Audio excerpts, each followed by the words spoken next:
ભાણવડ તાલુકાના મેવાસા ગામે માનવતાનું અને પશુ પ્રેમનું અનોખું ઉદાહરણ સામે આવ્યું છે, જેમાં 3 દિવસથી ઊંડા કૂવામાં ફસાયેલા શિયાળનું એનિમલ લવર્સની ટીમે જીવના જોખમે સફળ રેસ્ક્યુ કરી તેને નવજીવન આપ્યું છે. ભાણવડ તાલુકાના મેવાસા ગામની વાડી વિસ્તારમાં આવેલા એક કૂવામાં એક શિયાળ છેલ્લા 3 દિવસથી ફસાયેલું હતું.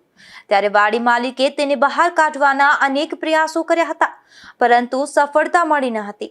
ત્યારબાદ ભાણવડ એનિમલ લવર્સ ચેરિટેબલ ટ્રસ્ટના અશોકભાઈ ભટ્ટનો સંપર્ક કરવામાં આવ્યો હતો, જેમાં માહિતી મળતા જ ટીમ તાત્કાલિક ઘટના સ્થળે પહોંચી ગઈ હતી અને કૂવામાં ઉતરી ટીમના સભ્યોએ પોતાના જીવના જોખમે જહેમત બાદ શિયાળનું રેસ્ક્યુ કર્યું હતું.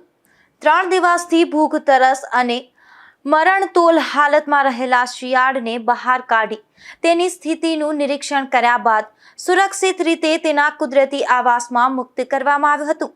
આ રેસ્ક્યુ કામગીરીમાં અશોકભાઈ ભટ્ટ ઉપરાંત વિજય ખૂટી, વિશાલ ભરવાડ અને રામા ભરવાડે મહત્વની ભૂમિકા ભજવી હતી.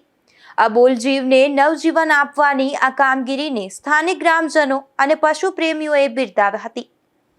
આનંદ પોપટ, ગુજરાત ન્યૂઝ.